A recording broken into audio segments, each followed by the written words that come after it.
गुरु मानुष करी जानते ते नर कहिए अंध, महादुखी संसार में आगे जम के बंद। यहाँ वहाँ दुख होंगे, दुख खबर है कि तुम गलत हो और सुख खबर है कि तुम सही हो। इस कसौटी को समझो। अगर तुम्हारे जीवन में दुख है तो जानना तुम गलत हो, तुम गलत रास्ते पे हो, तुम जो भी कर रहे हो वहाँ फिर भ्रांति है, दुनिया में भूल है। क्योंकि सुख के फूल तभी लगते हैं जब तुम बुनियादी रूप से सही होते हो। और ध्यान रखना, अगर कोई मनुष्य सुखी हो तो उसे तर्क देकर उसे दुख में मत डालो। वह सुखी है ना, ठीक, कोशिश मत करना उसके सुख को नष्ट करने की। अपनी बारे में सोचो, तुम कैसे सुखी हो सकते हो। अपना ख्याल करो, आज नहीं तो कल परमात्मा के करीब पहुंच जाओगे। तुम इसकी फिक्र मत करो कि परमात्मा है या नहीं, तुम इसकी फिक्र करो कि तुम परमात्मा के पास कैसे जाओगे। क्योंकि परमात्मा कोई तर्क की निष्पत्ति नहीं है। परमात्मा सुख के प्रति गहन प्रतीत में उठा अहोभाव है।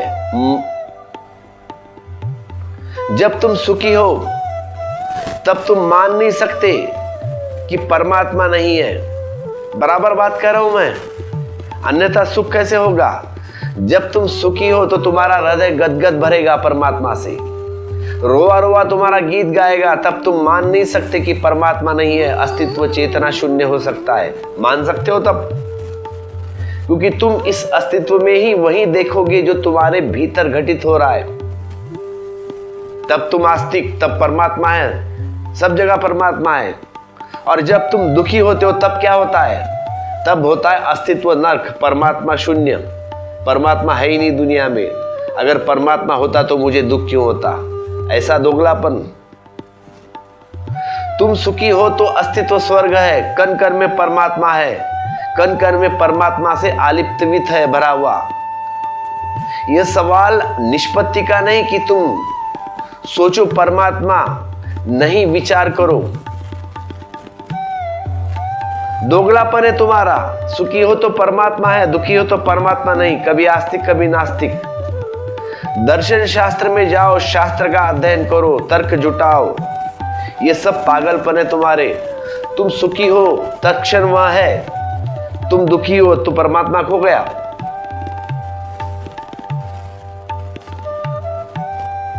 ऐसा कैसा तुम्हारा दोगलापन। परमात्मा है या नहीं। अगर तुम दुखी हो तो परमात्मा है नहीं। आखिर कौन सी कसौटी पर तुम चुनते हो परमात्मा है या नहीं। आखिर निर्णय तो होगा कि आदमी के जीवन में आनंद का फूल कहां से लगता है या नहीं लगता।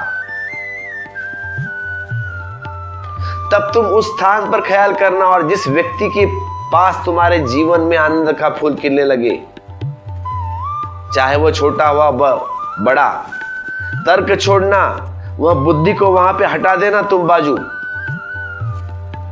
और हृदय के द्वार खोलना तुम्हारे। फिर वहां श्रद्धा फलित होगी, फिर वहां गुरु का उदय होगा। क्योंकि गुरु तो कोई बाह्य घटना नहीं है, तुम्हारी श्रद्धा से देखा गया अनुभव है। जैसे कि तुम आंख खोलते हो, सूरज की रोशनी दिखाई पड़ती है, तुम आंख बंद करते हो, सूरज की रोशनी दिखाई दिखना बंद हो गई, अंधेरा हो जाता है। श्रद्धा खोलते हो, गुरु दिखाई पड़ता है, श्रद्धा बंद करते हो तो गुरु खो जाता है। गुरु तुम्हारी श्रद्धा की आंख का अनुभव है, और श्रद्धा की आंख बुद्धि को हमेशा अंधी मालूम पड़ती है।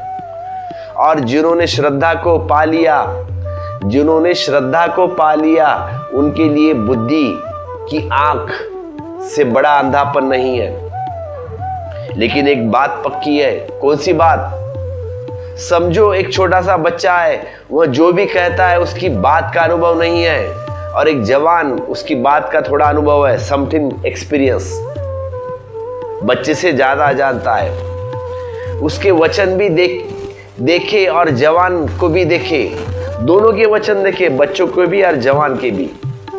और एक बूढ़ा है, उसके भी वचन देखो। उसकी बात में थोड़ा अनुभव है, क्योंकि उसने बचपन देखा है, जवानी देखी है, अब बुढ़ापा भी देखा है। जवान और बूढ़ा जब बात करने लगे तो दोनों में मेल नहीं खाता, क्योंकि जवान ने अभी दो ही चीजें देखी है, एक बचपन और जवानी, लेकिन बूढ़े ने तीनों चीज देखी है। जवान ने तीसरी चीज देखी नहीं। बूढ़ा जो भी जवान के संबंध में कहेगा उसका अर्थ सोचने जैसा होगा, क्योंकि उसने जवानी भी देखी है और फिर जवान की उतरती कला भी देखी है, मतलब फिसलन, विपरीत अवस्था भी देखी है जवान की। और अब वह जीवन के शिखर पर पड़ा है बूढ़ा, इसलिए हम पूरब में बूढ़ों को बड़ा आदर करता है। बूढ़े व्यक्ति को हम बड़ा आदर देते हैं क्योंकि उसने सब देखा। जवान को हम आदर नहीं देते क्योंकि अभी उसने देखना बाकी है, समथिंग मिसिंग। लेकिन पश्चिम में जवान को आदर देते हैं, और वही गलती है, वह भ्रांति है, क्योंकि जिसने सब देख लिया उसकी ही बात का कोई मूल्य हो सकता है। जिसने आदमी ने सिर्फ अभी तर्क देखा है, संदेह उसका बाकी, संदेह देखा, उसकी बात कोई मूल्य नहीं है। जिसने तर्क भी देखा, संदेह भी देखा, फिर श्रद्धा भी देखी, उसकी बात का कोई मूल्य है। जिसने तीन चीज देखी, तर्क, संदेह और श्रद्धा, उसकी बात का मूल्य है, क्योंकि उसने सब देखा। नास्तिक बच्चे जैसे है और आस्तिक बूढ़े जैसे है। सभी को नास्तिकता से गुजरना पड़ता है, लेकिन सभी आस्तिक नहीं हो पाते, क्योंकि कई बच्चे ही मर जाते हैं। आस्तिक ने दोनों पहलू देखे जीवन के, इनकार करके देख लिया और पाया कि जीवन ही इनकार करो उतना ही सिकुड़ जाते हो। फिर जितना इनकार करो उतना सिकुड़ जाते हो, जितना कहो नहीं नहीं, नो नो नो, उतने छोटे हो जाते हो। उसने दूसरा अनुभव भी देखा, जितना कहो हाँ हाँ, उतना स्वीकार करो, उतने विराट हो जाते हो। उल्टा कहो नहीं, आखिर में तुम बचते हो, सिकुड़ते हो, सड़े हुए। कहो हाँ, तुम खो जाते हो, विराट हो जाते हो, परमात्मा बचता है सिर्फ। कहो नहीं, तुम हो जाते हो अणु की भांति क्षुद्र छोटे। कहो हाँ, तुम हो जाते हो आत्मा की भांति, परमात्मा का भांति, आकाश में भांति विराट। महादुखी संसार में आगे जम के बंद, क्या कह रहे कबीर, महादुखी संसार में आगे जम के बंद। वे यहाँ तो दुखी होंगे ही, इस धरती पर दुखी होंगे ही, आगे भी जाके दुखी होंगे, और बार बार उन्हें मरना पड़ेगा जम के बंद। बार बार यमराज आएंगे, उन्हें बांध कर ले जाएंगे। उनके कारण यम को भी बड़ा श्रम करना पड़ता है, मृत्यु देवता को भी बड़ा श्रम करना पड़ता है, क्योंकि वे बार बार मरेंगे, बार बार जन्मेंगे लोग। फिर यम देवता को भी बार बार आना पड़ेगा, बार बार दुख पाएंगे लोग, बार बार मृत्यु में जाएंगे। जो व्यक्ति जाग जाता है, उसके जन्म और मृत्यु दोनों खो गए।